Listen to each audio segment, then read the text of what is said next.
technical support is okay? Really, yes. Okay, so you know the rules? So you have 5 minutes to present your work? No. I went. Okay, so now we have to start really. It was a primary talk. So we are all together, some in the room, some remotely. So I am leading this jury, but I am Eric Gressier-Soudan from Conservatoire National des Arts et Métiers. And we have, I am also a reviewer. Carlos Baquero is a professor at Universidad de maybe with the right accent, maybe. He's also a reviewer. Then we have some examiners. Beatriz Beira, professor at Sorbonne University. Carla Ferreira from Universidad Nova de Lisboa. It's typical. Aleking from Scality. He is the CTO. Gustavo Petri, a researcher from ARM at Cambridge, and Martin Kleppmann, a senior researcher at University of Cambridge, and last but not least, Marc Shapiro from INRIA, a distinguished research scholar. More than that, much more than that, from Sorbonne University at INRIA. Sorry to interrupt. Elias, il n'y a pas de son sur la vidéo. Il y a du son. Oh. Sur YouTube. Okay, sorry. Okay, don't operate. We can have some troubles during such sessions, so we have to be familiar with. So now you are it's a great moment. So you are going to present your work. You know you have 45 minutes around. Then we will ask questions a lot, and then the member of the jury will meet and discuss about your defense, and then we will do some feedback and results of our deliberation in French. So if you want to start, I think everything is okay from the technical point of view. Yes. So you give us the go. We have the go, so you can start. So I'll remove my mask during the presentation. You are allowed. Better. It's easier. Okay. So first of all, welcome to everyone, and thank you for being here. And I'm really sorry for the delay caused due to technicalities. And hopefully, from now on, everything will be okay. So welcome to my the defense of my thesis titled "Designing Safe and Highly Available Distributed Applications."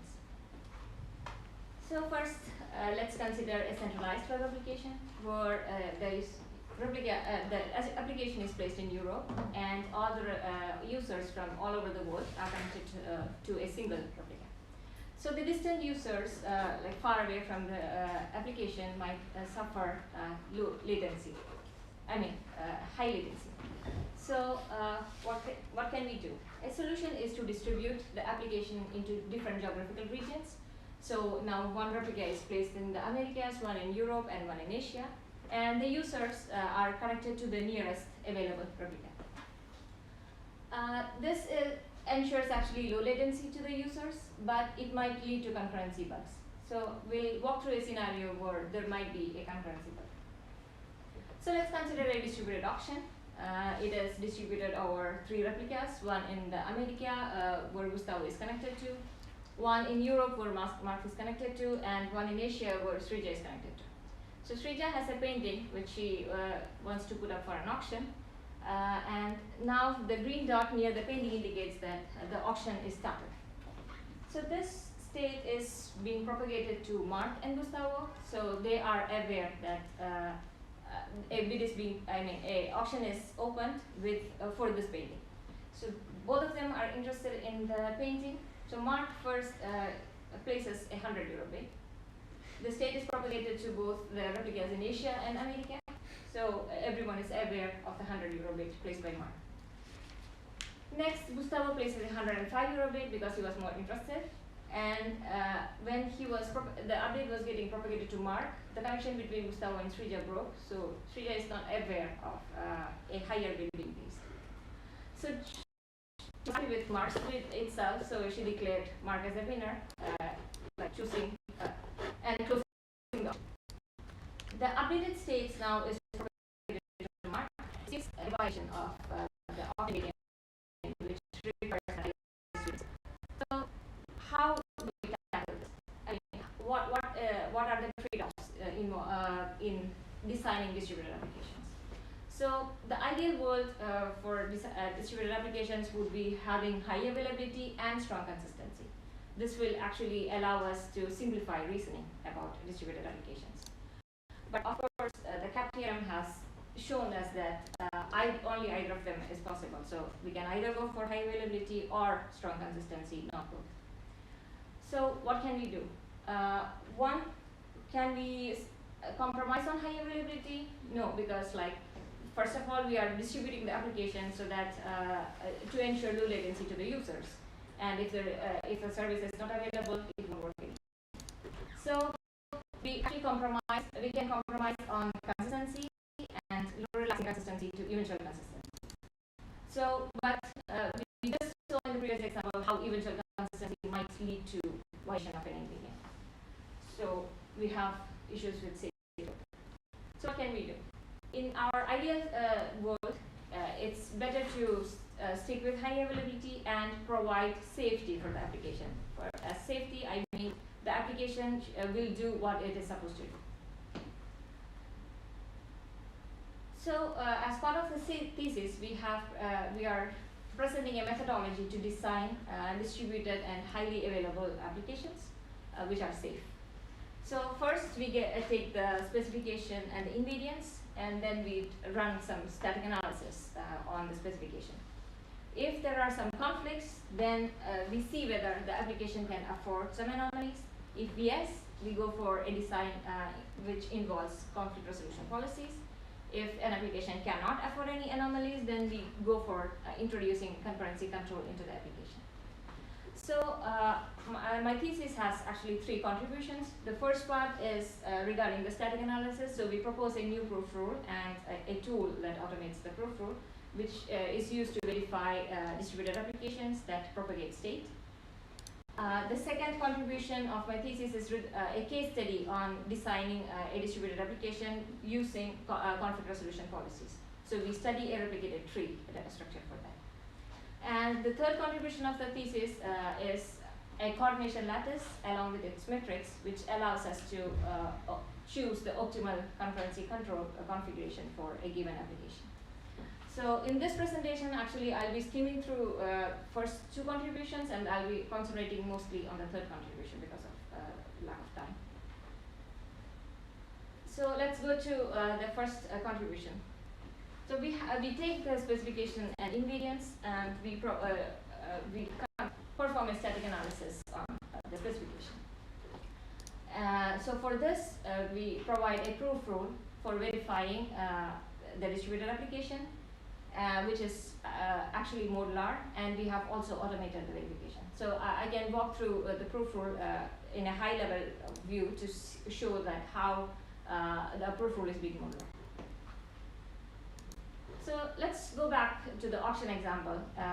In the auction, we have a set of invariants. The first one can be the bid can be placed only when the status is active, and when the user closes an auction, a winner is selected, and the selected winner is in fact the highest bid. So these are the high-level invariants of an auction. Now we can see how this should be maintained in a sequential execution first. So consider the operations place bid and close auction. So if we issue place bid on a state where the auction is already closed, it doesn't make any sense, so it should be forbidden.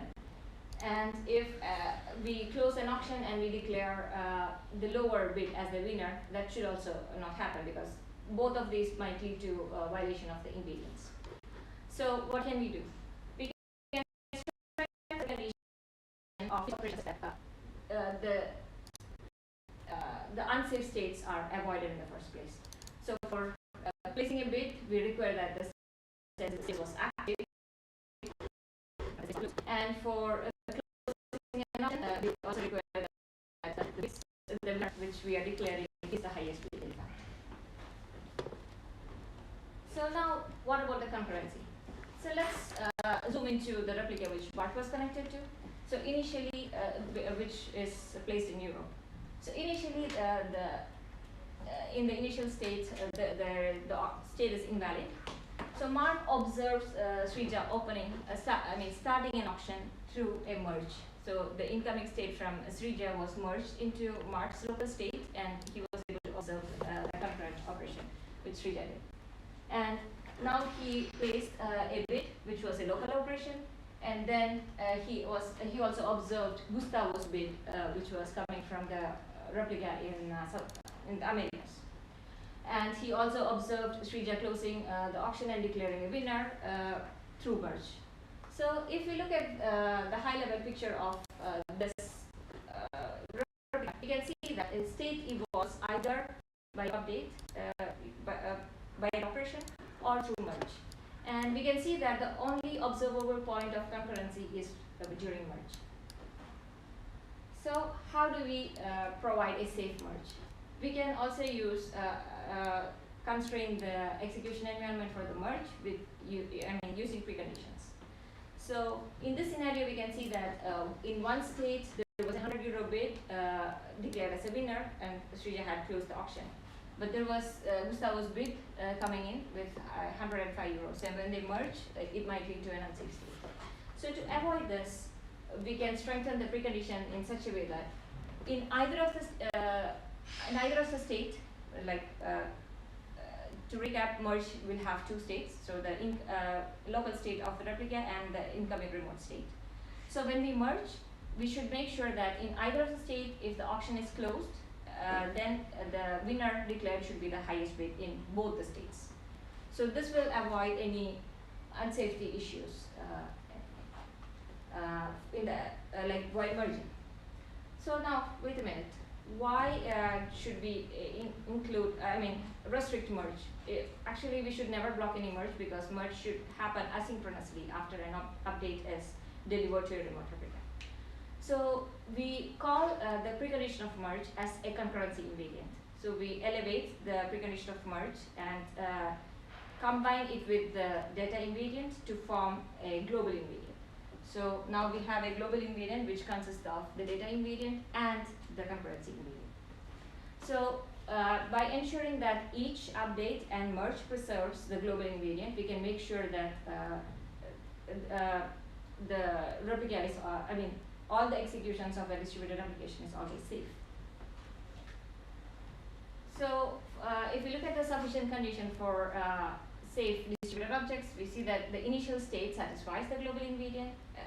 If we can ensure that the initial state satisfies the global invariant and each update and merge preserves the global invariant, then the distributed application will have will always maintain safety. So we can see that we can assert this proof rule using a whole logic kind of notation that requires assume that the global invariant holds true, update, perform the operation, and then assert that the global invariant is still valid. And it happens for both an operation and merge. So that's how we reduce the proof system into a modular proof rule. So we have implemented a tool support as well using a language called Boogie, which is an intermediate verification language provided by Microsoft. So Boogie in turn uses Z3 SMT solver to discharge the verification conditions. So this is a sample input to Boogie, and that window shows the checks that the tool is performing. And the tool is available at that link.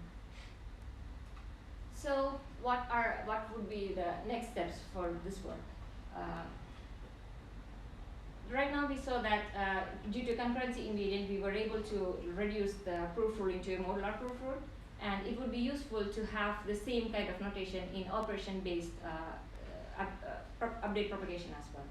And I guess that would help later for us to have a generic proof rule for distributed applications regardless of the update propagation mechanism. And of course, the tool right now is implemented and we have implemented it on top of Boogie, but we still require huge effort to write the specification with all the invariants, loop invariants, and so on, along with the preconditions and postconditions of the application. So it will be a good next step to improve the usability of the tool, maybe by extracting the specification from the code or tests. So coming back to the umbrella picture, we now performed the static analysis. If we have a set of conflicts, what can we do next? We can look at whether the application can afford anomalies. So for the auction application, if we can say that, okay, this bid is the tentative winner, it might change later on. If we can afford to say that, then we can go for conflict resolution, go for deciding conflict resolution policies. Or if we should be definitive, saying that, okay, this bid is the definite winner, then we should go for concurrency control.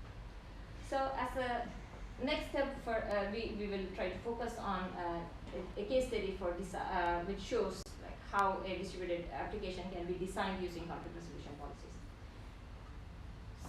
But we come to the second contribution of the thesis. So in this part, we present a coordination-free and safe and highly available replicated tree, which is also convergent, and it is named Madam. So Madam is the name of a tree in my native language. That's why the name is. But the trade-off for this design is that some moves which are conflicting, which I will show in the next slides, will be lost. So that's the trade-off for this option. So let's see what is the problem in a replicated tree. As we all know, like a tree is a data structure where there are a set of nodes which are connected to its parents, and there will be a single node root where all the nodes are reachable to. So let's consider two nodes A and B connected to the root. So there are two replicas which start from the same initial state. In one replica, A is moved under B, and in the other one, B is moved under A. So individually, it's fine. Everything is fine because it still resembles the tree structure. But when the updates are propagated, actually, we can see that a cycle is formed, and the nodes A and B are disconnected from the root. So this actually leads to the violation of tree invariant. So in this case, actually, we apply some deterministic policy to choose one winning move from either of them, between either of them. So what is the impact of this conflict resolution we choose? Because now we say that if there are two concurrent operations and if they conflict, we choose one move and skip the other. Actually, the exact conditions under which the conflict is present in thesis, I'm skipping here due to that time.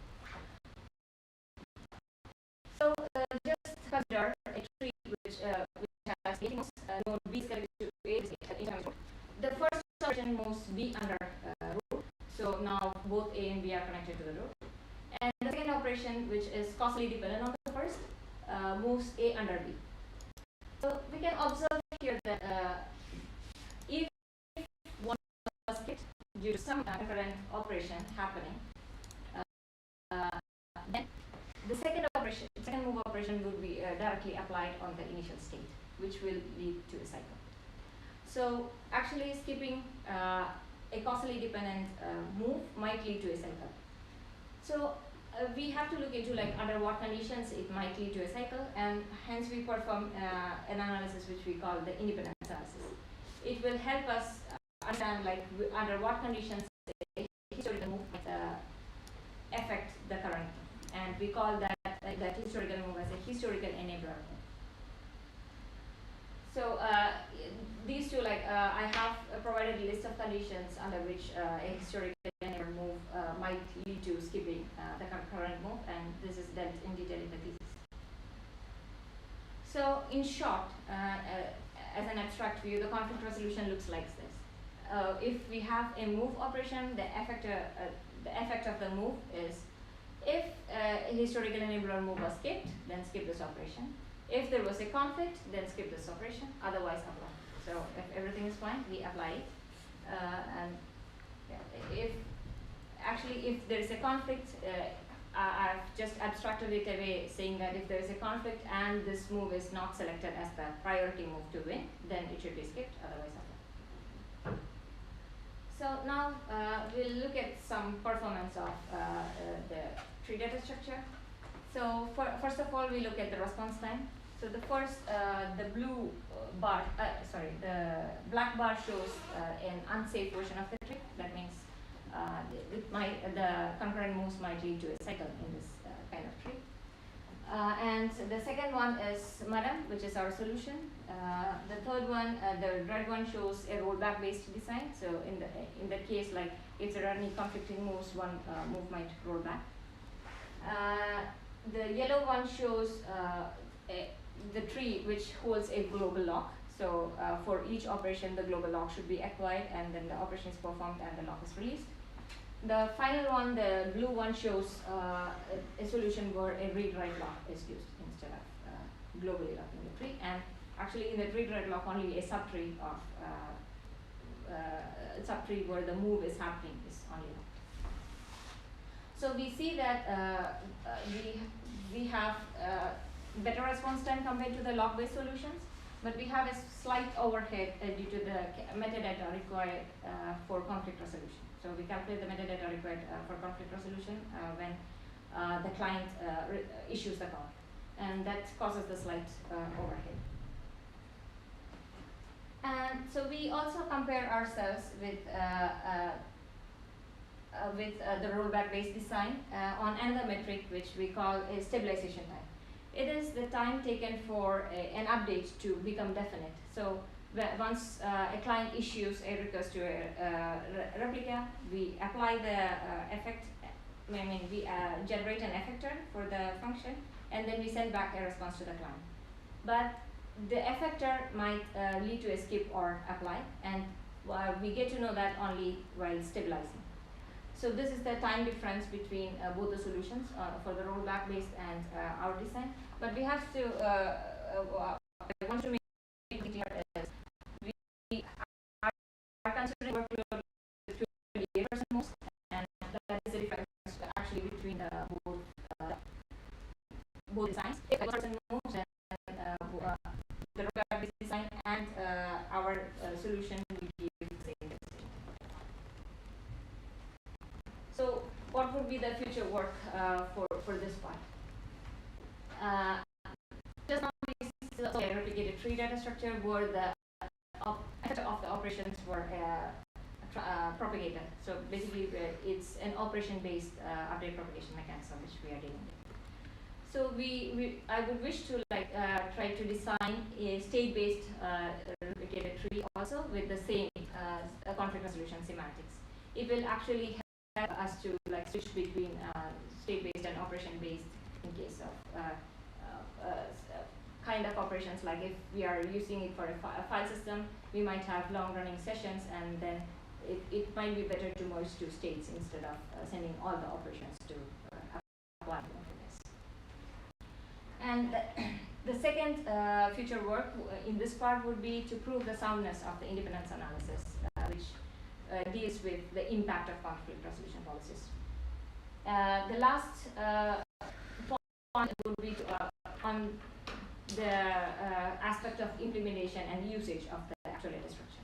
So I would like to look at the metadata which can be optimized for using it in an exact production setting or some real-world application. So now let's go back to the higher picture again. So we saw that if the application can afford anomalies, just like we saw that some moves might be skipped. If we can't afford to have that, we should introduce concurrency control into the application.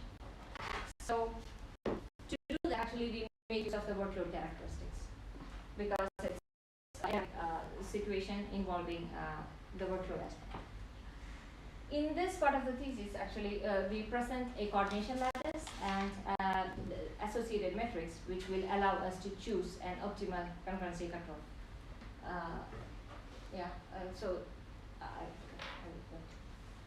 So selecting an efficient concurrency control actually has two aspects. One is a set of constraints which we have to deal with, so which is basically imposed by the system and the application. And we have a set of variables that is under our control, so that we can manipulate it to provide the best performance for the given workload. I mean the given set of constraints. So we can look at the constraints one by one to see like what it is and how it impacts the system. So first we are looking into the safety constraint. So safety constraint obviously says that we have to maintain the safety of a given application. So for example, for the auction application which we saw just now, we saw that there was a conflict between a concurrent place bid and close auction based on individual auctions.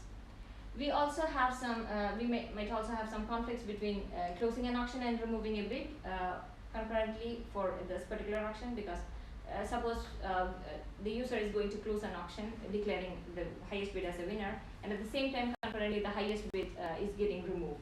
So that might lead to again a violation of invariance. So we need to coordinate between those operations.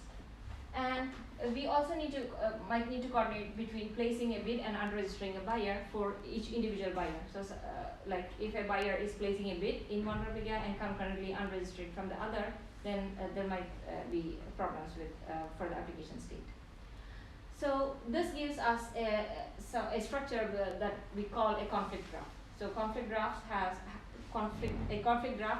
nodes as the operations and the conflicts between them as edges. So we need to ensure coordination in this conflict graph using some locks. In this work, we are concentrating only on distributed locks, even though there are like different mechanisms to ensure concurrency control in distributed applications, like consensus or lease, or maybe conditions. So the second constraint which we are looking into is the workload constraint. So a workload can be skewed in the frequency per operation or per replica as well. So consider the same conflict graph which we saw earlier. Place bid, as we all know, might be the highest frequent operation here, and close auction might be like occurring very sparsely. Removing a bid might also have like some percentage of workload, and unregistering a buyer will be a bit lower than that. So this is what I call the skewed frequency per operation. So different operations will have different frequencies. Now let's just take this place bid and see from which locations would a place bid call happen. Suppose we are in Paris right now, so we can take an example of a baguette making machine. So if we put up a baguette making machine for an auction, 95% of the bids might come from Paris, and 5% might come from Houston, and maybe none is interested from Singapore.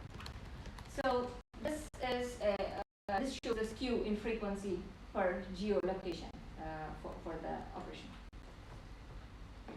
So now let's go to the third constraint, which we call the network constraint. So that we saw that in the previous example, the replicas were geo-distributed. So there will be some network latency between different geographical locations.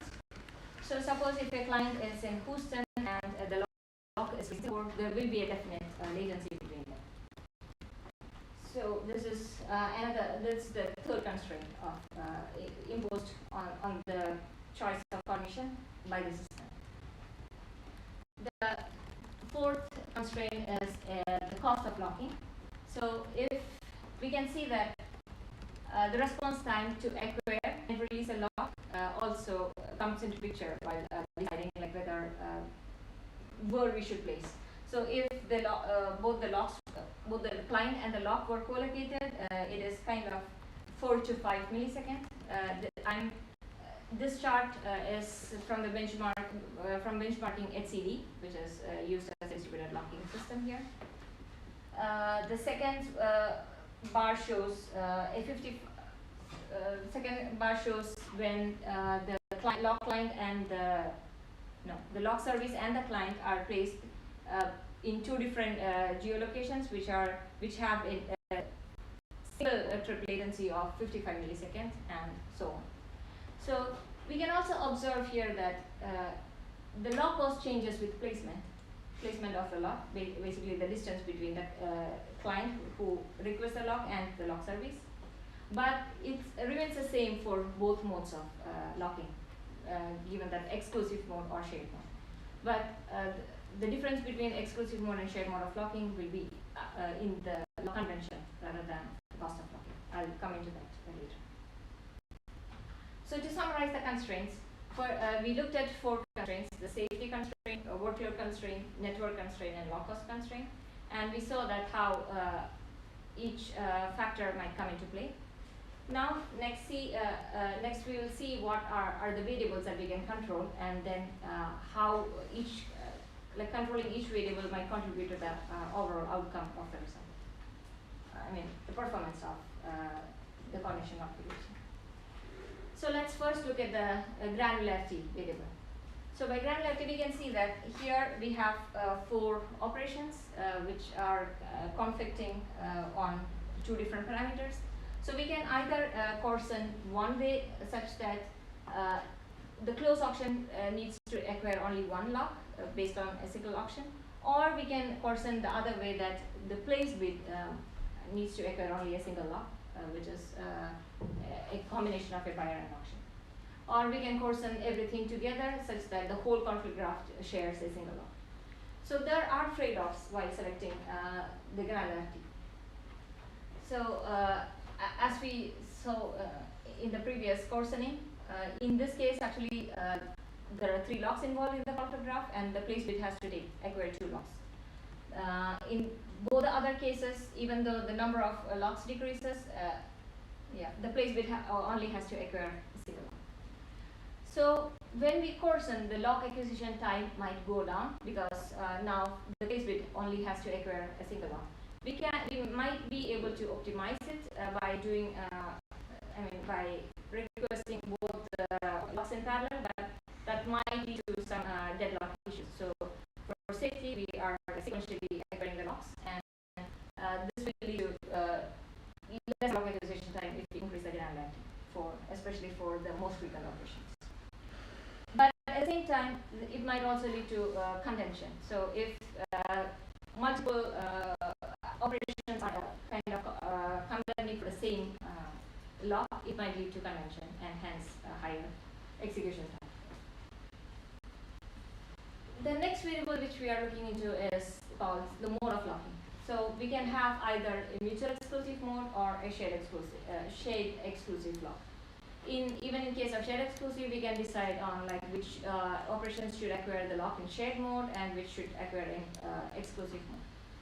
So suppose I just removed one operation from the conflict graph so that it's easier for me to show how a single lock might come into picture. So consider a lock coarsened for the option variable. All the 3 operations can either acquire the lock in mutual exclusive mode or in shared exclusive mode. If it's in shared exclusive mode, the place bid can either have exclusive mode of locking or shared mode of locking. So we have different combinations possible. What we have to keep in mind is that exclusive mode actually introduces contention, and at the same time shared mode allows parallelism. So in this case actually, since as we already know that place bid is the most frequent operation, giving a shared mode for that would help this scenario, because placing bid can be done parallel. So next we look into the lock. So as we saw earlier, there might be a frequency difference between geo-distributed replicas in case of a single operation. So this shows the same place bid happening. The workload is 95% in Paris and 5% in Houston and none in Singapore. And we also saw that how the distance between the client and the lock service affects the lock acquisition time as well. So we already know that this is something which we can manage with placing the lock service near the clients. So now, while selecting the coordination configuration with these three variables, what are we looking into? While choosing the granularity, our aim is to minimize the execution time. While choosing the mode, we try to maximize the parallelism allowed, and while choosing the placement, we try to minimize the lock acquisition cost, because those are the factors that affects the choice of, the performance of the coordination configuration. So combining all these three dimensions together, we try to form something what we call coordination lattice. So we can, I just try to abbreviate the lock names as B, A1 and A2, which is buyer, auction 1 and auction 2. So we can see here that the lowest element in the lattice shows the fine grained locks. So there are 3 locks involved. And there are 2 ways of coarsening it, either coarsen the buyer and auction 1 together, or coarsen both auctions together. And the last option is to coarsen everything together. So this lattice structure is provided by the granularity dimension of the variables. And a single element inside the lattice is what we call a coordination element. So we'll take a closer look into the coordination element. So a coordination element here, as I have shown, it consists of 2 different sub-elements. And for each sub-element, we have a set of mode and placement to choose from. So we represent the mode and placement in 2 dimensions. And so we, for the buyer lock, which we have different options to choose from for placement. So we can either place the lock in Houston or Paris or Singapore. And we also have different modes to select from. So MX means both the operations are acquiring the mode in mutual exclusion. SX means SX1 means the unregistered buyer operation acquires the lock in exclusive mode, and the place bid acquires the lock in shared mode, and SX2 is reversed. So we can choose one coordination configuration, one point in the 2-dimensional plane for both the locks, and altogether we call it a single coordination configuration. So in the single coordination configuration, we have decided the granularity from the lattice structure, and from both the planes involved for the sub-elements, we choose the mode and placement dimensions for the locks. So with we can now see how to switch over. Could you use your mouse, because the remote, you don't see your finger on the screen. Ah, sorry. Yeah, sure. So now we can see how to navigate the coordination lattice. So our aim is to minimize the average execution time taken by all the replicas in the system.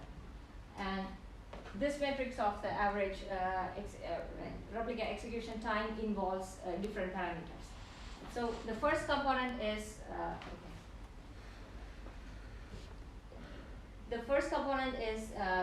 the impact of serialization introduced due to the exclusive mode of locking. The second parameter is the impact of serialization due to the replica model, because we are considering a single-threaded replica in this case. And the third parameter shows the includes the parallelism allowed by the shared mode of locking, and all these actually are affected by the cost of locking and the lock placement. So we look into now a simple conflict, a simple conflict graph that involves 2 operations conflicting on a single parameter. So operations X and Y actually conflict on parameter A. And we have a particular workload where operation X is executed in Paris 500 times, whereas operation Y is executed in Houston and Singapore 250 times each. We have like different mode and placement options, as we saw in the previous diagram. And this graph shows the comparison between the prediction metrics and the actual total execution length. So there is a difference between the prediction matrix and the total execution time, because in the experimental research we are measuring the total execution time taken by all the replicas to finish the execution, whereas the prediction matrix actually predicts the average replica execution time. But we can see here that both the patterns are matching, and the best option suggested by the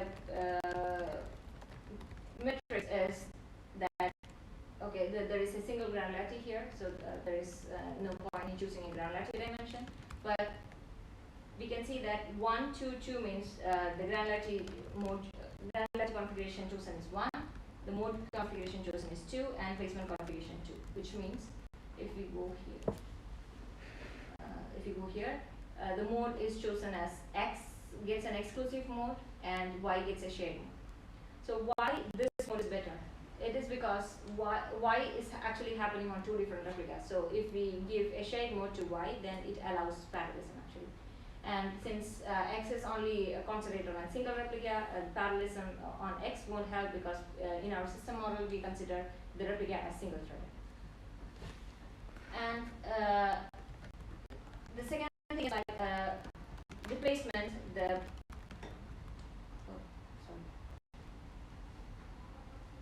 So the placement dimension suggested by the prediction matrix is also 2, which actually maps to Paris. This is better because Paris is equidistant between Houston and Singapore. So, and Paris also has 500 operations on its own. So that's why the prediction matrix and the experimental results match. Now let's look into a bit more. This is the results learned.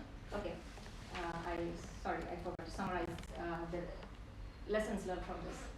So the lessons learned are co-locate the lock with the workload. So basically, like try to find a place where the total lock acquisition time is minimal. And the second one is choose a shared mode for the most frequently distributed operation. So now let's look into a bit more complicated conflict graph where there are 3 operations. So now X, Y, and Z are conflicting on parameters A1 and A2. The fine-grained, so A1 and A2, so now we have 2 options for coarsening. Either go for the fine-grained locks where A1 and A2 are are different locks, or coarsen A1 and A2 together to form a single lock.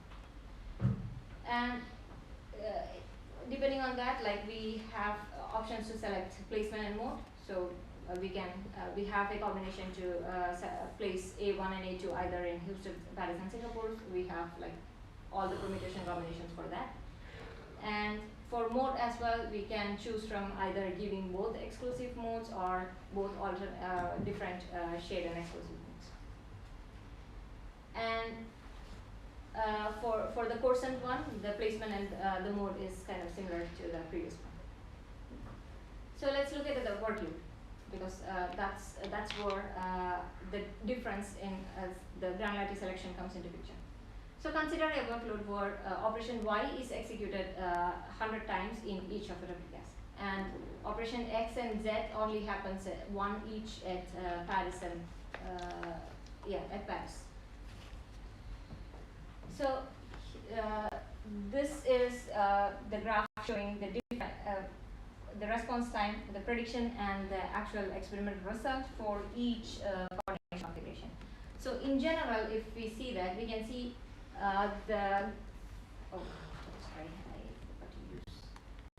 So we can see the blue circle here shows the second level of granularity for the coarsened locks, and the rest remaining are the results for the fine-grained locks. So we see that in general, coarsening is better for this particular workload. That is because Y actually, which is being shared, which is conflicting with both X and Z, now only which is the most frequent operation as well, only has to acquire a single lock instead of multiple locks. We can, the same conflict graph, we can consider a different workload to see how the combination changes. In this workload, we consider X happening in 100 each times in Houston and Paris, and none in Singapore. but Y happens nowhere, and whereas Z happens in Singapore. So in this case, there is we don't gain anything by giving. By coarsening, because now Y is not being executed anymore. In fact, we are introducing convention to the workload because now X and Z have to compete for the same lock. So here the blue circle indicates the coarsened results of the locking. We can see that the coarsened results are worse than the fine results. So in short, coarsening is a trade-off between convention and lock decision cost. So this part is actually a small baby step towards trying to systematize the selection of coordination configuration. And we have only considered the static parameters for the workload, like some numbers, static numbers for the workload instead of probabilistic distribution. And we also have assumed that all the conflicting operations happen actually happen at the same time. But in the real world, it might not be the case. So we might benefit from a probabilistic modeling of the constraints imposed by the system. So basically, the workload and the network latency also might fluctuate. And the next step would be to support dynamic reconfiguration of the coordination configuration, in the sense when the workload evolves, the coordination configuration also changes with the evolving workload so as to optimize for the performance. And obviously, we are only looking into distributed lock configurations here, but we can extend later into more kind of concurrency control mechanisms like leases, consensus, and like total order broadcast, or any other mechanisms. So yeah, these are the future work for my thesis, which I would like to do. And to conclude, we already saw that in the part 1 we presented a proof rule to verify highly available distributed applications. We also provided a tool which automates the proof rule. The second part of the thesis shows how we can design a replicated tree using conflict resolution policies. The third part of the thesis shows presents the coordination lattice along with a set of metrics which helps to systematically navigate for better performance for a given workload.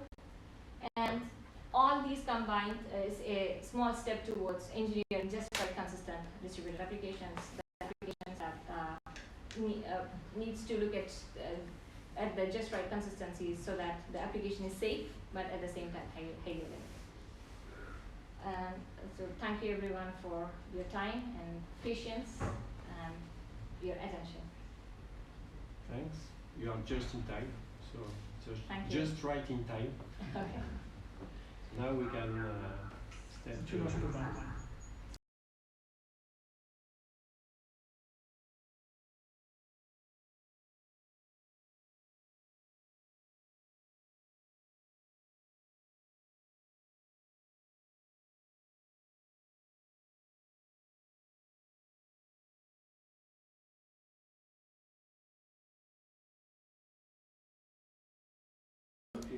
More interesting.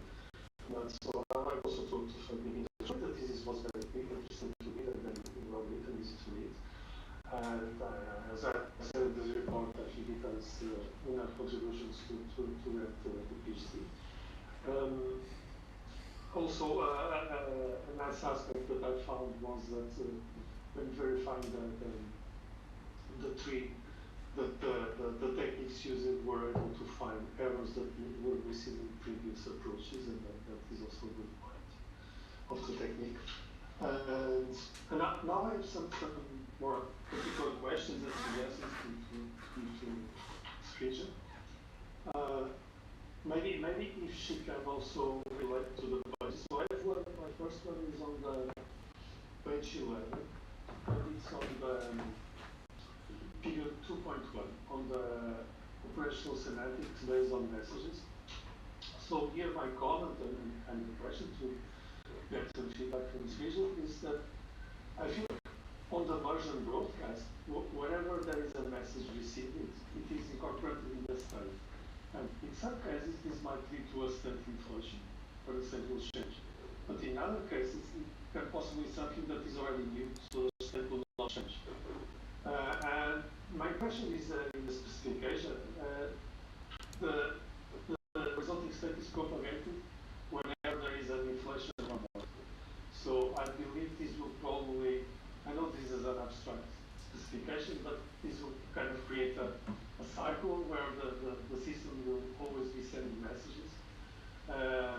So a suggestion is to see if this can be slightly changed so that there is only propagation when there is a state change in the receiving record. This was a problem that we actually had when doing the open state replicated data types. So this was a suggestion to Sujit, maybe she does not need to answer this one. The second one is also a suggestion on page 20 of the specification 2.1. There is implicitly an ordering among the status variable. So I'm looking at the spec now. So there is the status variable that can take different values. The values are invalid, active, and closed. So to make reading also more understandable, if there is an explicit presentation that invalid is less than active and less than closed, because of the order is used in this spec. Yes. Now going to another one that's probably more interesting because it is a question. Carlos? Yes. Sujit wants to answer. Yeah, so I just wanted to also add that Martin Kleppmann also pointed out the same issue. Like in the thesis, I didn't explicitly mention that there was this ordering, and yeah, I missed it. I'll add that to the thesis text. Okay. Yeah. And the specification. So I think this was a clear one. I have several things that if you want, I can then after the defense, I can send you my invitation. Yeah, of course, that would be helpful. Things. There's some other small things in along with this. So this one is more appropriate for questions. So it's probably more interesting.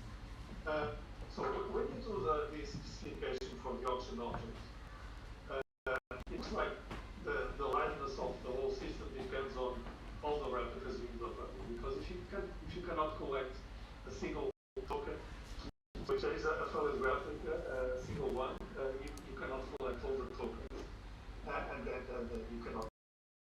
So did you think about like doing this kind of things where there's a for connection versus options? Also can be done of course, but where we for connection is when we are closing the option. So here the option was to collect all the tokens, but this is was single value. So do you think about the way to use something as a majority for this or implementation of consensus in order to avoid being sensitive to a single failure? Yeah, actually, like in the work of part one, since we are not looking into liveness as such, I just skimmed over that. So it might not lead to fairness. So maybe a replica might decide like, okay, I'm not going to release the lock, and it can play bad as well. But since I was only looking into the safety aspect, I just skimmed over it. But as I told you, it's very bad for the liveness. It was not the focus. Just wanted to see if you thought of another alternative. Actually, I also thought of another alternative where the close option can be kind of a tentative call, so that it's a flag set for different replicas saying that, okay, now we are going to close the option. And at some point of time, once the replica receives it, it should stop placing, accepting any more bits. So that can be some other parameter to look into. But as I told, like I didn't concentrate much on alternative solutions as we were not looking into liveness. That's fine. So moving on, you also talked about the flex. So I don't think in the spec, I think it's 3.1 I think the flag itself is really good because it can be computed from all the information that is there. It's different. But also another one I noticed is that because this thing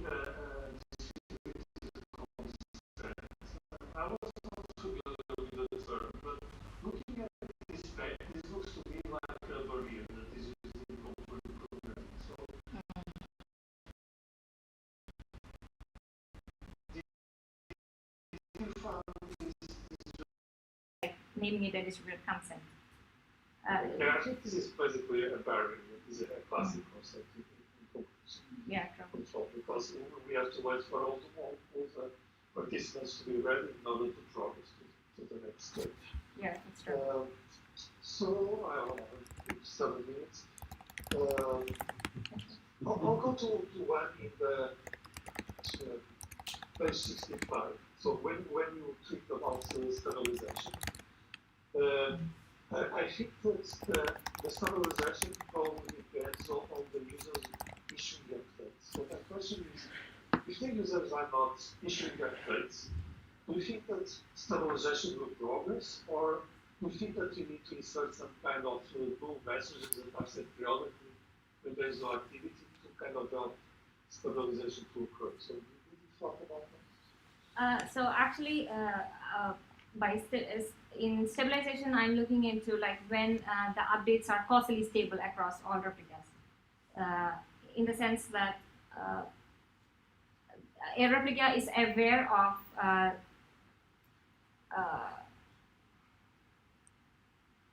all the concurrent bits placed.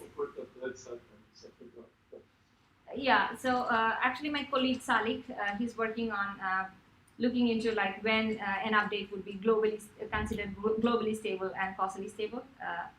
So his thesis actually tries to deal with it. So I guess like it's not something trivial which I can comment on the fly, but as you told, like it requires more thought. Stabilization needs information to propagate about what is happening in the other replicas. And in some cases, if there is no activity, there might be no propagation of information. And the technique sometimes is using this to set like null operations that will only help propagate the metadata when there is a user activity. Yeah. So maybe we might also make use of. So I'll just comment on it. You don't have to answer. You said, okay, use tombstones in the specification, and we know that for practical systems, the actual way on which the tombstones are implemented is very, very important regarding metadata costs. So, but you already mentioned that for a practical system, it's important to look at metadata cost and the compact storage of tombstones is one area that is typically very important. Also in the editable sequences. So I think now I'll go reaching my time. So I'll go for a last question that is more related to the work you actually have. Is on page 46, when you do the 46, so when you do the specification of the tree, I noticed that you have a soft loop from root to root. And I wonder if this is necessary. So reading the next pages, it looks to me that you could have done without having this self-loop, but that would require changing some of the specs. So is there any strong reason to have this self-loop from root to root that it cannot be removed, or just a design choice? So we thought of it actually. So we could either have gone for instead the root pointing to a null node and then saying that okay, the null has a parent. So that means like all the nodes in the system has a parent. So for that, an issue defining the local, but that is easy to solve. Yeah. So I think I'm done with my allotted time. So thank you very much, and I can provide a copy with lots of small comments for improvements. Okay, thank you. Thank you, Carlos. Thanks, Carlos. So maybe it's my turn, I guess. It's difficult to be leading of the jury and to be a reviewer together. So anyway, me also, I was very pleased to read your work and to learn about what you did, and I think you did a really, really good job. Thank you. So when I'm thinking about a long time ago, thanks to this kind of people who did the safety constraints. So we will definitely need the locks to ensure the safety part of the consistency. But in the probabilistic modeling, actually, I'm looking into, so what I had in mind was to look into the probability of operations that could happen at the same time, and that could function. So that would lead us to have more choice in the control configurations. But in like choosing the concurrency control, I don't expect to have anything like we probabilistically choose this, but the metrics would be changing a bit based on the probabilistic model of the constraints. So the variables would be still the same because we can't inject probability into the lock placement dimension, because we have to make a decision on where to exactly place the lock, and also the mode decision, because we cannot say that this lock might be like 50% shared or maybe exclusive. We can't say that, but so the variables will be still deterministic, but the system constraints could be probabilistic. So that was my thought, but of course I didn't get time to investigate much more into that, and we don't have the competency to look into the probabilistic modeling part of it, so we might have to. you have someone? No, it's me. Forget it. Okay. So I was so we will have to collaborate with some team who is working on probabilistic modeling to go for that. So I can't comment much on that right now because I don't know much. Okay. And do you think that if you have a lot of logs of how applications are behaving, it could help? Yeah, that might help, especially in the case like where the application is geo-distributed and we have the workload which says that this originates from this geolocation. That would particularly help, because when I was trying to do the experiments, it was hard to find some workload which is exactly geo-distributed. So we had a frequency difference workload. We had a workload where there were different operations and different frequency for operations, but it was hard to get kind of a geo-distributed workload where safety was also coming to the picture. So. And it's maybe the place where concurrent is coming back into play again. Yeah. Once concurrent kicks off and we get real users, that might be helpful. Yeah, okay. Thanks for your answers. I will give the end to someone else. So I think it would be better to ensure questions from people remotely. So maybe Carla first. Is it okay? Yes. Right. If it is okay by everybody else. So I really enjoy reading the thesis, and it's a very broad work. So we just start with something theoretical contribution, and then at the end you have this distributed system analysis. So it's a quite broad thesis, and it was I enjoy reading your work. Well, my first question is related with the first part. So I had some questions about the strategy that you used to do this operation parsing for blocks. What was the strategy? And I think the strategy was just joining these operations. But I was thinking if you had considered using a more semantic approach, like analyzing the conditions. Because looking at the conditions, you might get some advantages for these costing activities. Yeah. So actually, like when before starting my PhD, as you already know, I was working as a research engineer with Mark, and I have been like looking into how to use the counterexample which the SMT solvers give to generate the coordination conditions between different operations. So we were looking into like equalities of arguments for of the operations, and the config graph which I showed, which actually shows that kind of configuration. So basically, place bid and close auction was conflicting on an auction parameter. That means like when both the auctions, the auction parameters of both the calls are the same, they might conflict. So that was the way I looked into the coordination condition actually. But as you told, like I haven't. It might be also useful to have like some numerical constraints, so we could further refine it. Like place bid and close auction might conflict only if you are placing a higher bid, because obviously practically no one places a lower bid if they are aware of one higher thing. But it would make sense to, refine the condition. And I haven't studied how the like refining or coarsening that condition itself would help. I guess there might be some improvement over there as well. And when you are coarsening different logs together, I haven't also studied how these conditions can be, like coarsening these conditions might affect each other.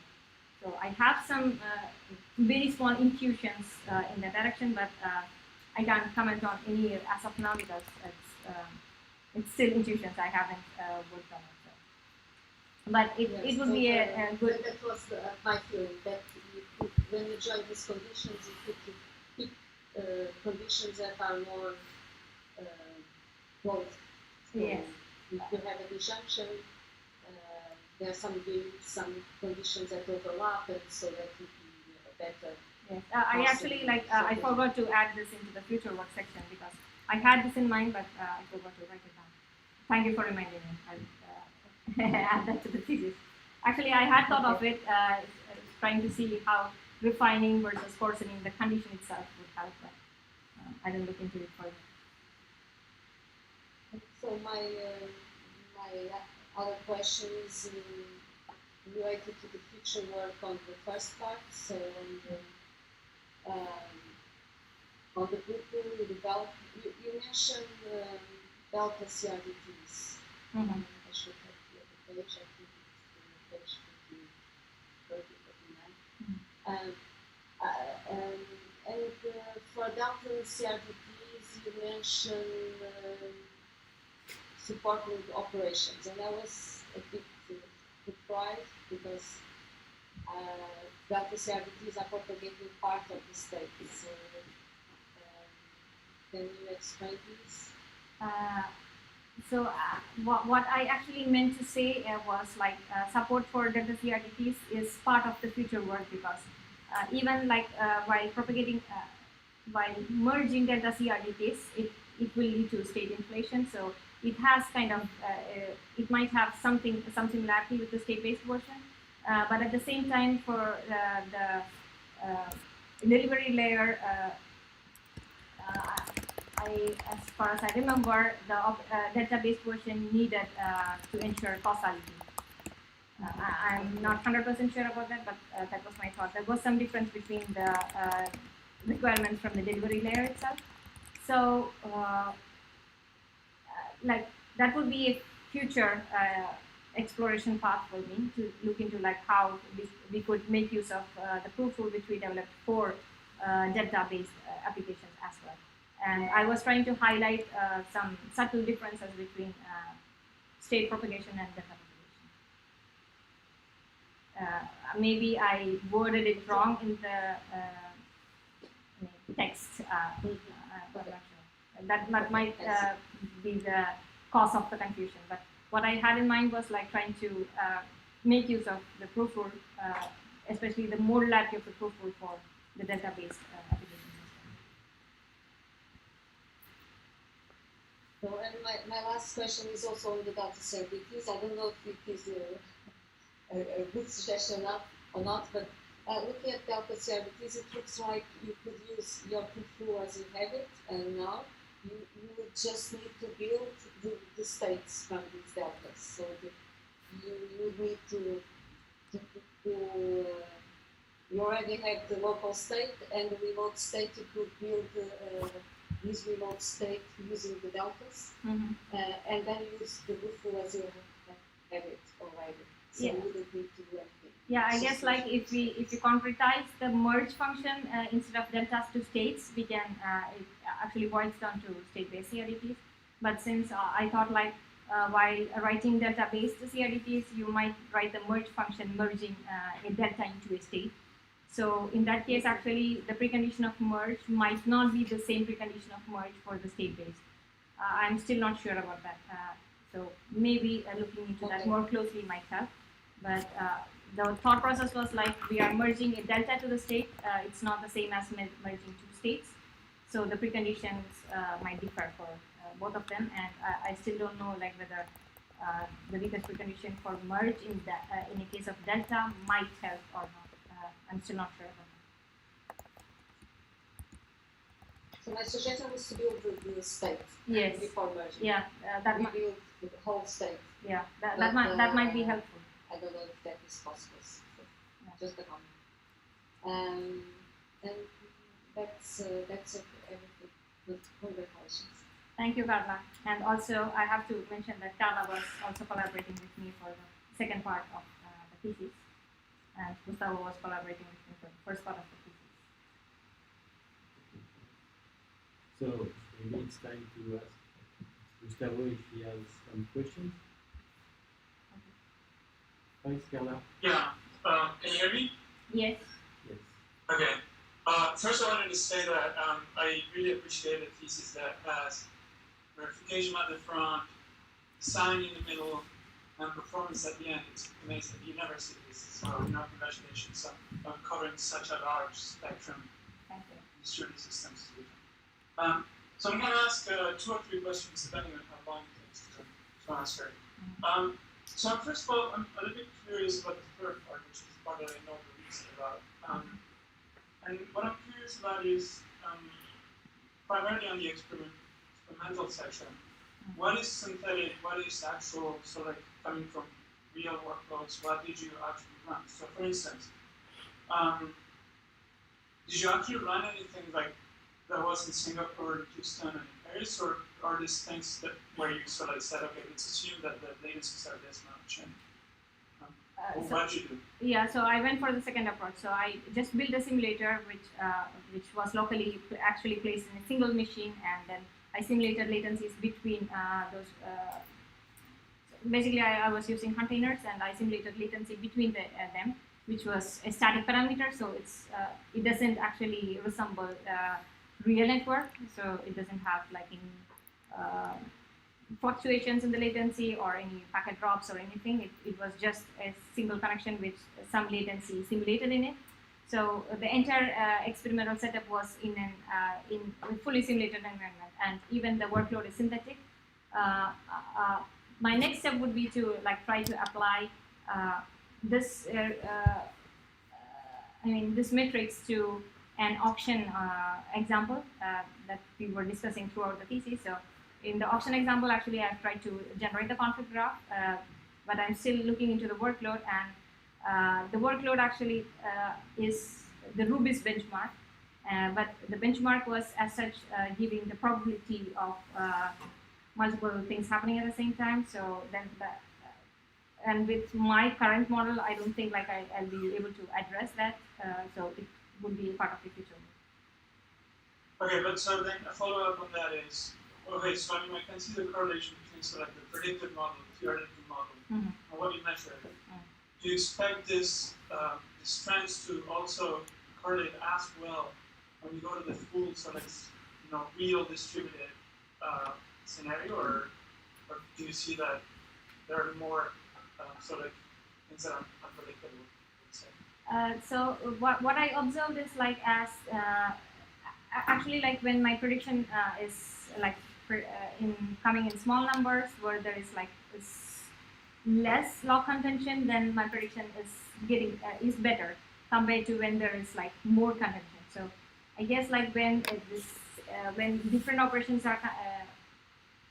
are contesting for a single resource and the contention increases, I'm not able to like accurately model that contention part into the system as I would like to. So I guess if we are looking into like bigger graph, there might be issues coming up with the difference in the theoretical prediction and the experimental results due to the contention parameter play more. So I guess like I'll have to run the experiments and see for myself on how it goes. I can comment as of now. That makes sense. So I have another. Okay, so you define this sort of conflict between different operations, right? Mm-hmm. And what I'm assuming is that you pretty much have one log per operation pair or more operations as you parse them. Yeah. But many times the logs, I mean, many times the optimal placement of logs depends on sort of the arguments, just as Carla was saying. You don't take a log on a per operation basis, but you take rather a log on one or two of the arguments, and then you operate. So what I'm asking is then, in your experiments, are you running sort of operations that all run, with the same arguments? So that do you have one object of each type for each of the operations, and they're all operating on the same object? Is that the setup? Yes. So right now my setup is like for a single auction, this conflict graph is happening. So I also tried to run with multiple options, but it didn't show much contention because it was not competing for the same resource. So basically, like my system model, maybe I was not clear much in the text as well as in the presentation, but if for a place bid and close auction, I'm trying to coordinate per auction. So if auction A1 and auction A2 is will acquire different logs. So there will be different logs for auctions A1 and A2. And so in my experiments, I tried to run it with like having multiple auctions, but it was having like lots of noise because there was not much contention. Like one replica might be asking the log for auction A1, whereas the close auction might be happening for auction A2. So I thought like I should concentrate on the workload where there is actually contention and struggle between operations. So I just concentrated on like minimizing the parameters such that it will always conflict. So yeah. Right. Okay, that makes sense.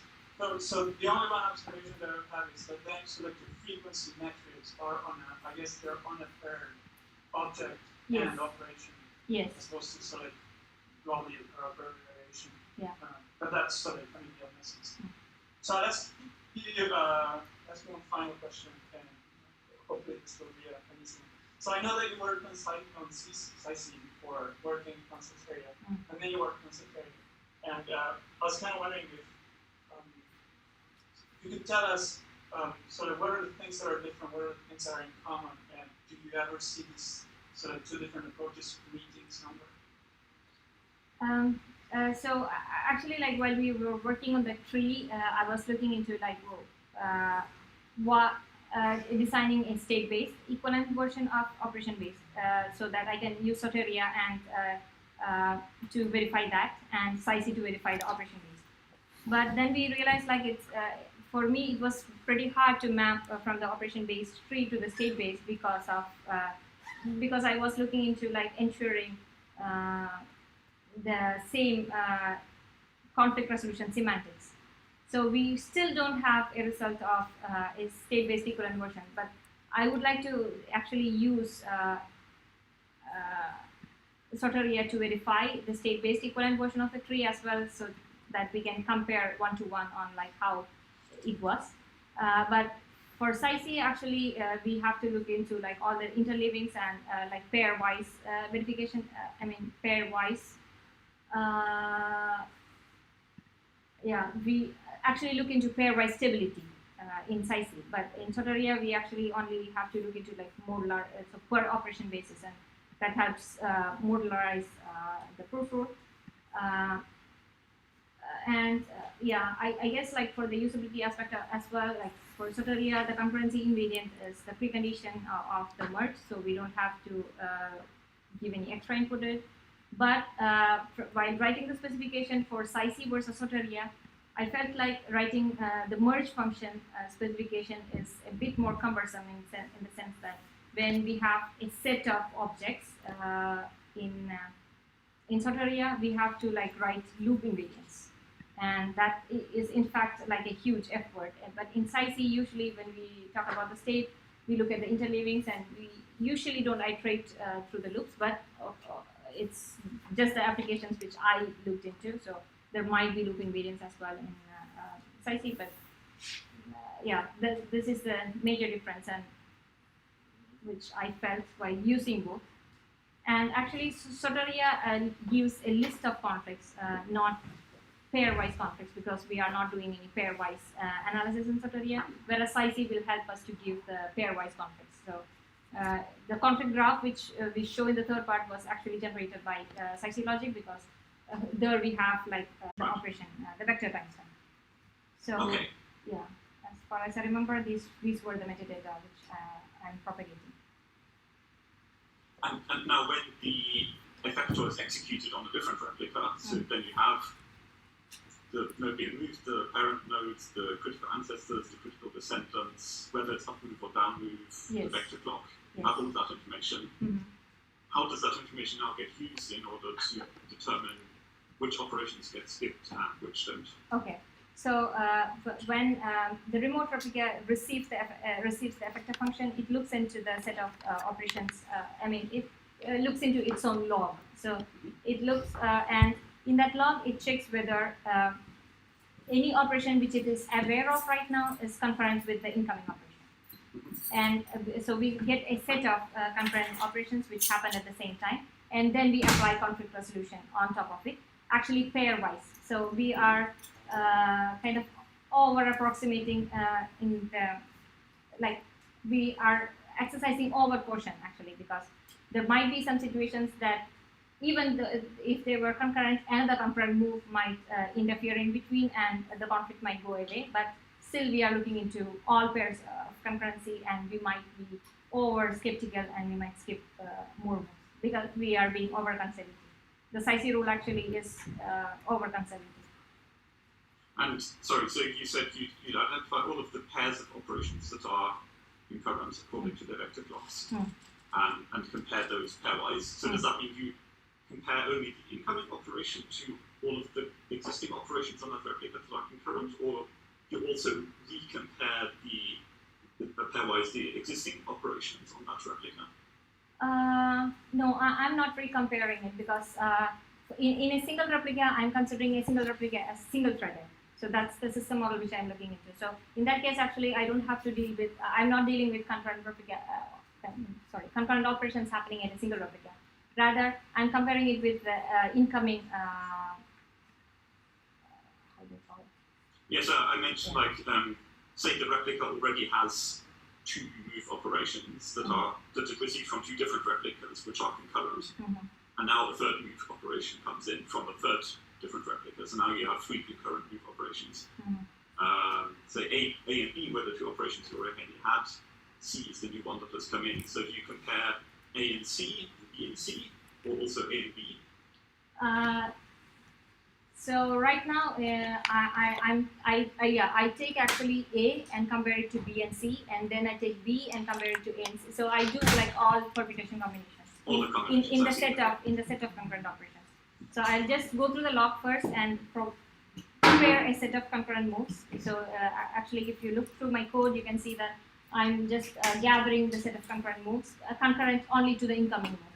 So that's the point where the incoming move comes into picture. So I'll be comparing the timestamp of that incoming move, and then make a set of all the moves which the replica knows, which are concurrent to this incoming move. And then inside that set, I compare all the elements pairwise. Okay, and now let's say one of the tentative operations on that replica, so not the incoming one, but one of the existing tentative operations on that was previously executed, but now due to the new incoming operation, you decide that actually that existing operation needs to be skipped because it's no longer safe to execute both those operations. What's the consequence now of that existing operation being skipped? So in particular, if you did this independence analysis, what what happens here? How does that independence get used? Actually, like when I'm trying to apply an incoming operation. So one more thing I wanted to clarify is now I don't create a state at the time of. So when a remote replica receives an update, I will just add into the list of logs and then it remains. So when that remote replica actually receives a client call, that is a point where I look into the log, generate a state, and apply all the conflict resolution. And while applying the conflict resolution, I look. So I have a metadata on like what are the historical moves that actually enables this current move for each move. So when if I see like any one move in the historical set of moves was skipped, I will say that okay, now we are skipping this move because we don't look at the preconditions anymore. We take a decision based on the result of the the result of the effector of the previous historical enabler. So marking one single operation as skipped may then have this cascading effect on multiple follow-on operations that then also become skipped. Yes. Okay. Yes, that makes sense. Thank you very much for the explanation. I don't know, Jeff, having been keeping track of time, do you have more time or should we move on? I don't know, it depends on the rate. I think we can speak to another member of the jury, and then if you have more questions, and if we have time, we can Sure. ask again. That's fine. Thank you, Suji. Thank you, Martin. Thanks, Martin. So now we can ask questions to the member of the jury inside the room. So maybe ladies first.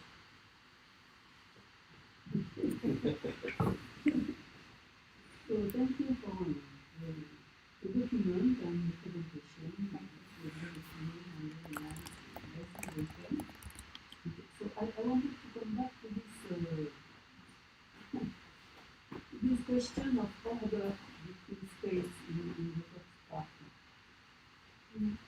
I was surprised at first because I never saw something like that. So you can always have a partial order on state for any application because for machine I can see that it's kind of acyclic because you start and then at some point you close, so you go in some direction.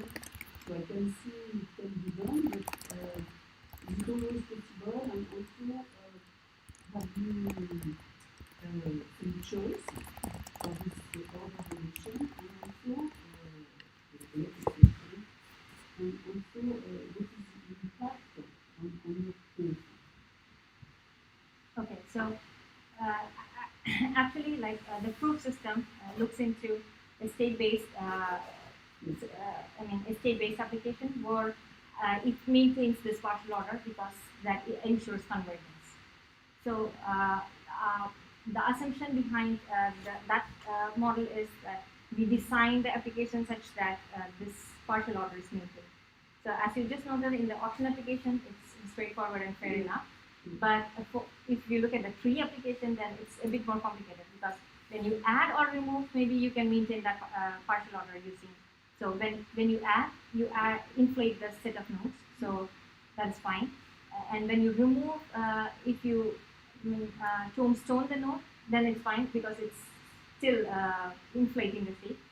But in case of moves, actually, it's a bit more complicated because you are moving node A from B, and you can, in the next step, you can move back the node B back to A. So in that case, actually, that's where we are actually stuck between porting this operation-based design of a tree to the state-based. So I guess like the proof rule applies if you can design a state where it actually inflates. And otherwise, like I'll have to see how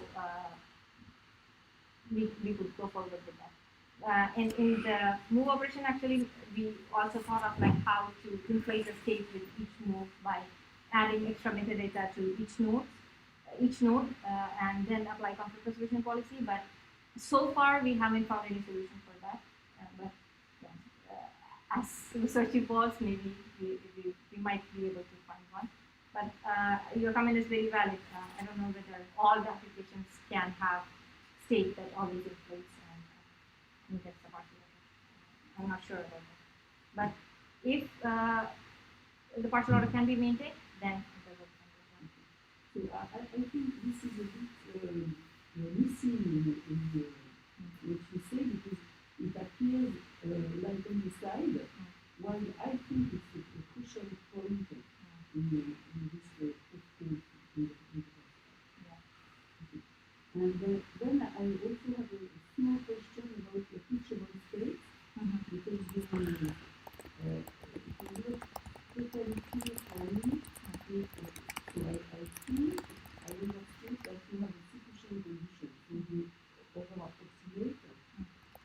But then you say, okay, but since I have safety, it's not a problem. But still, you could have a no, while in fact it could be done still, because you are too big in some sense. So could you just think that for me? So I actually didn't follow your question. Do you mean that when we are considering an over approximation of all the reachable states, and we filter out the not unsafe state, and we say that okay, these states are safe?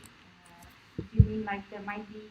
No, when you say at this point it is unsafe, then there could be on some unreachable state, and it could be a problem, not to be safe. Yes, so actually that's why we call it as an over approximation. So if we say that these states are safe, then it's safe. But yes. If we are saying it's unsafe, it might not be, it might not be reachable, or even it might not be, so those kind of concurrent operations might not even happen. Yes. So that's why we call it as an over approximation. That refining it would help actually in finding the actual conflicts, because we need to make sure that it actually happens. You could not compute the reachable state, so as not to be over approximated. So what we do is we haven't actually kind of refined down into that, but as a set of reachable states, we say that from the initial state, all the reachable states are the ones that are the result of either an update or a merge. So those are the set of reachable states we are considering. But it might be the case I don't know, there might be some cases where some continuous updates happen and a merge only happens at a single point, and the intermediate state might have been unsafe, but the second operation prevented that. That also might happen. But we are not considering that case. We are just over approximating it so that the middle state, even though it's temporarily unsafe, we don't allow it. It's kind of a pessimistic approach. And I also have a one question about the things that you in the past. So could it be just extending the easily as a cyclic structure? A cyclic graph. I guess the tree is like a more constraint, because we have a root, and then we have this set of nodes which are reachable to the root. So it depends on if we are looking for an acyclic graph, we don't have this notion of the root, it's just nodes connected. Yes, so if you have a graph, you have the original node, the different if it's acyclic, yes. But you will have a set of original nodes, not a single root. So we have to see how the invariants change, and then how it in turn actually affects the different components of it. So I guess at this point of time, I'm not sure. I'll have to look at it.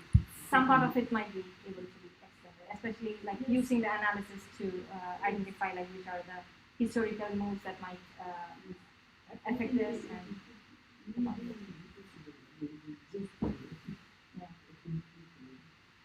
it might be. Like at least some part of it might be reusable, but we will have to still study it separately. Okay. Yeah.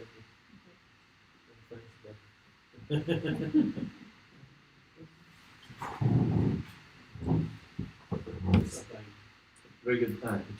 She very interesting work. A lot in there. I think one quick comment. I really liked your flow chart at the beginning of the presentation today. I thought that was very helpful to put together the three parts and understand how they fit together. I don't know. I don't have the final version of your thesis, but if it would be possible to put something like that in there, I think that ties it together in a pretty elegant way.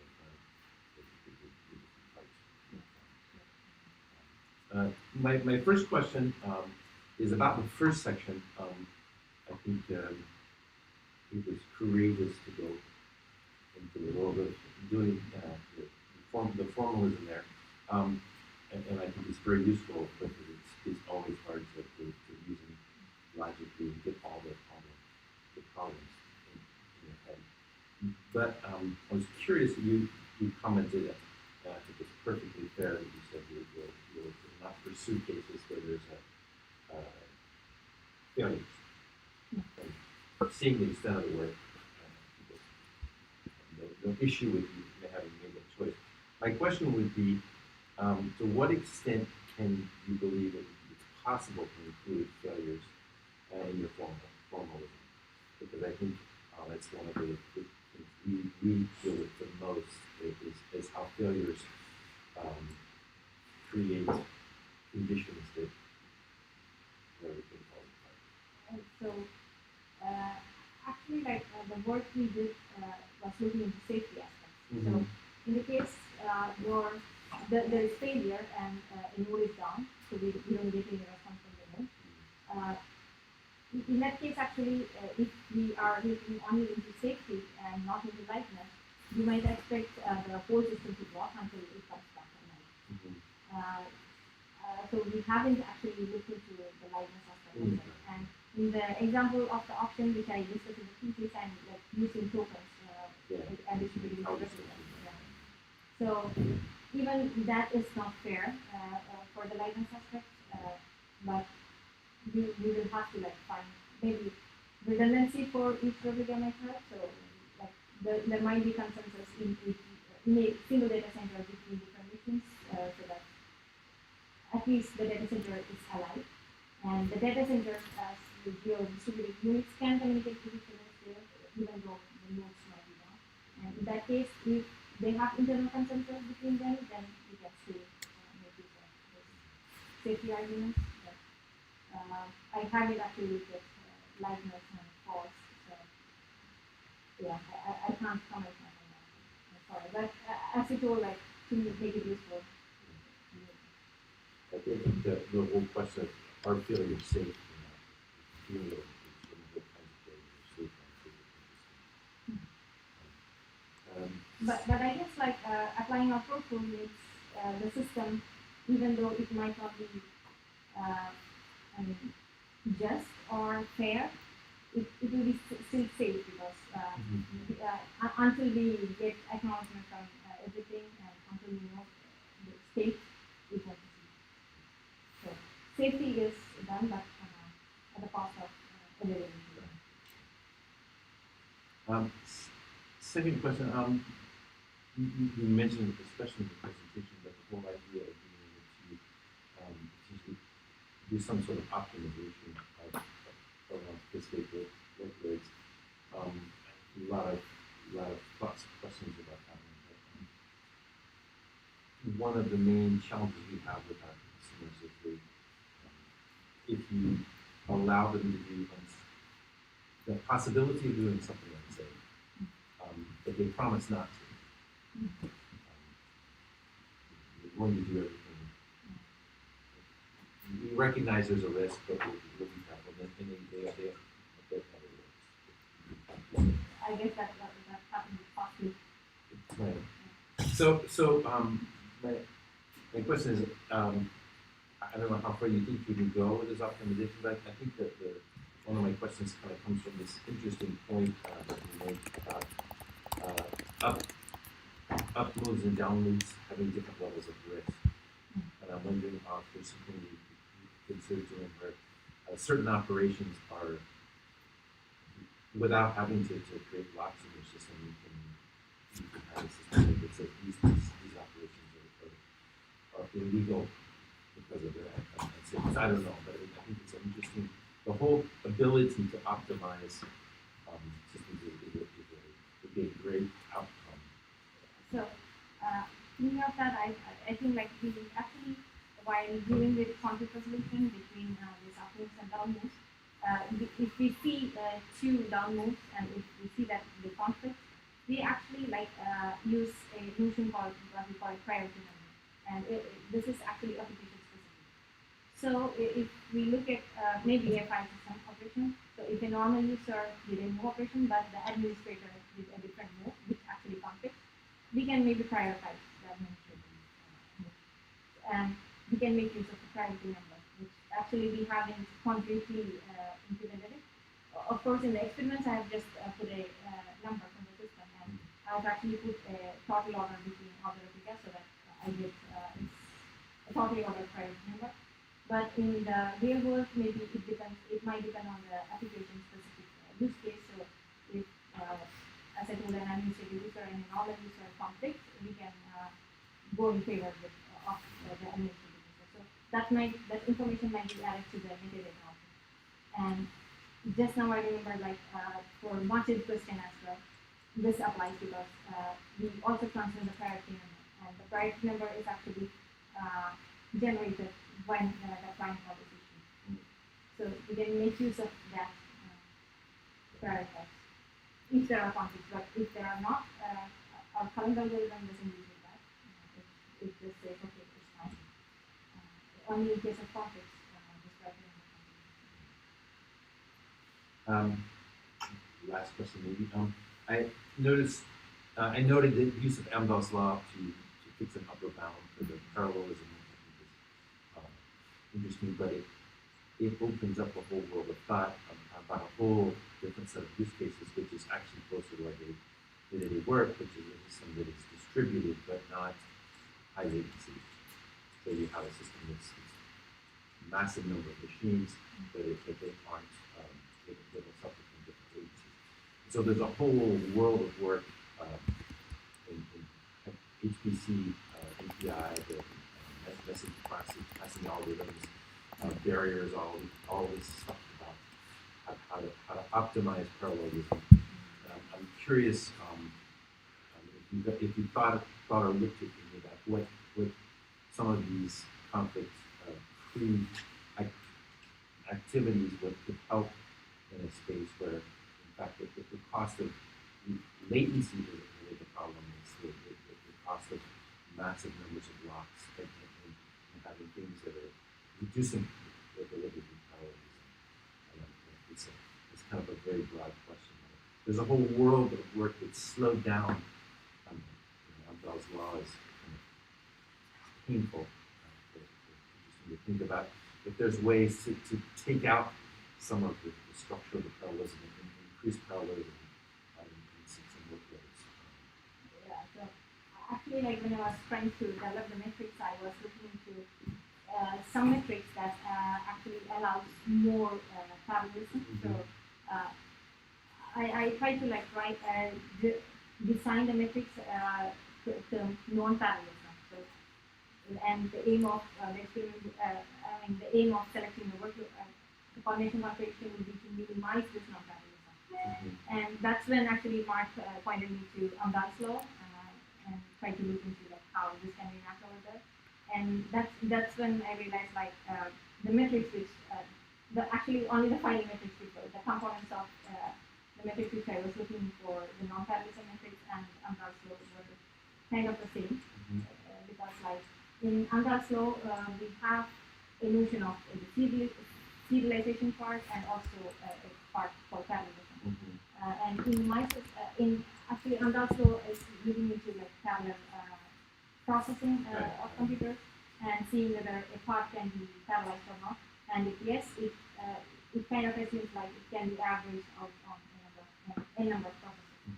But in our case, like the number of geo-distributed centers are fixed, so I reduced that ratio into like a single operation parallelism matrix, which is like the maximum parallelism that can be allowed on different evidence. But all the assumptions behind this work was like we cannot manipulate the matrix.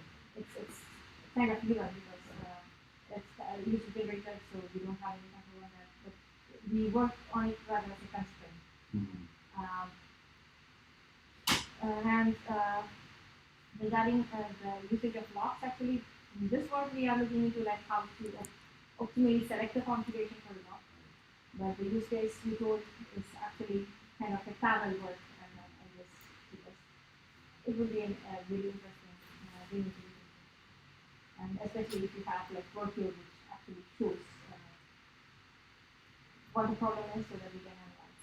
But as I told, like this work right now suffers from no probabilistic modeling. Everything is like static and numbered, and we can't use that directly for short-term use of the system. So once we work out the probabilistic part, it might be usable for the whole set of scenarios. I hope so. Thanks. So, last question, please. No? Okay, thank you.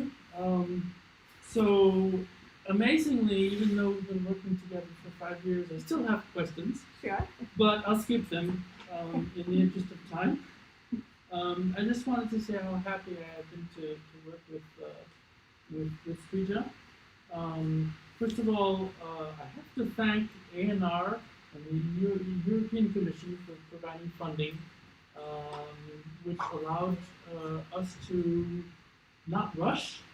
And so Srija first worked as an engineer on one of our EU projects, and that sort of gave her some time to prepare for her PhD, and then we were able to give her funding for a decent amount of time, and we're not rushed to finish in 3 years. So that's really very important, and I think that's part of the explanation why Srija was able to go both wide and deep. And so thank you thank the taxpayers for this. I'm also personally very happy with my work with Srija. One of the reasons I hired her initially is that she had some industrial experience and she had already done some verification work in industry, and I thought that was very interesting to have someone like that. And I was really pleased when she moved to France, and I discovered how committed and hardworking she is. It's someone who is always ready to learn something new, always ready to start a new project, and that's really, really very, very, extremely positive. And one of the nice things I especially learned with Srija is when we have a meeting, there's always something new that comes out of it. There's always something positive that comes out of it, and I really love that. Thank you very much, Srija. So of course, as everybody mentioned, there's lots of contributions here. There's several different contributions. They're all exciting. I am personally very excited by the work on the coordination lattice, the last part. And as Srija mentioned, it's just a baby step. And so I'm hopeful that we will have more PhDs working on this topic, and I'm actively searching for PhDs to work on this, if you know some. So yeah, I will not keep the floor much longer. I just want to wish you good luck. I know you're leaving academia. Sort of too bad for academia, but it's great for industry. So good luck in your future career. Thank you. Okay, thanks for the history of the PhD. But I am not sure that we will give you the PhD because you are leaving academics. So it's a lose. So yes, nice. Yes, yes. What's correct? I think we should keep going on research. Maybe it's time to discuss about the last part of the GTD, so I think we stay there. So the community stays in this room, yes. And people are leaving, and then we will call you back when we have the results. Okay? Thank you. Thank So, you.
you are successful. And you are now Doctor of Philosophy from Université Paris-Sorbonne. So it's great. Congratulations. You did a fantastic work. Sorry for my poor English. And it was really, really, really interesting what you presented in your report, what you presented during the defense. And as Mark said, you did deep and wide, so it's true. And there is a lot of promising research inside what you did. So I expect that you are able to keep going on in research. Unfortunately, in industry, no, I think it's a good thing that someone like you goes to the industry to foster research in a different way. So thanks very much for all what you did, your defense and your work, and for the person you are, because you are also very open, very ready to speak, to ask questions and so on, and thanks a lot. Congratulations. Someone has something to add? No? It's okay. Unfortunately, we cannot shake your hand, but Yes.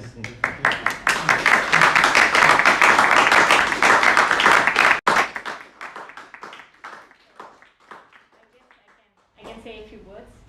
So first of all, thank you to the jury and okay. So thank you to the jury and all the members who attended the defense. And a special thanks to Eric and Beatrice, who were with me through the CSD and giving me feedbacks during the course of my thesis. And also special thanks to Eric again and Carlos to spend time on reading my thesis and writing a report on it. And I have to especially thank Mark for all the years we have been together. And as Mark told, like I was very interested in our one-to-one meetings where we used to make progress. I mean, a lot of progress in a single hour, and it was like a very nice experience working with him. He was always there to shield me from all the administrative tasks while moving to France, living in France, and everything. And especially like welcoming me and my whole family together in France. And I would also like to thank all the members of DELIS and the LIPSIX for making me comfortable while coming here and helping me through all the translations. And I know I have bothered you with like lots of translations and paperwork, and thanks a lot for everything. And a special thanks to Ilias for spending so much time in front of the screen for the live stream. And we had like all the initial setups with Ilias and Salik unfortunately couldn't come today, but that's life. And also a special thanks to my family, especially to my husband and son who is sitting at the back. They moved to France with me just for my PhD, and today my husband was saying in the morning that he feels like the purpose of coming to France is now done, but we are still staying in France. So thank you for supporting me and all my career moves until now.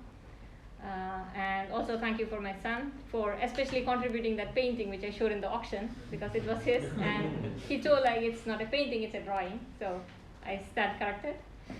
Okay, and thanks everyone again for being here, supporting me, and being with me all these years.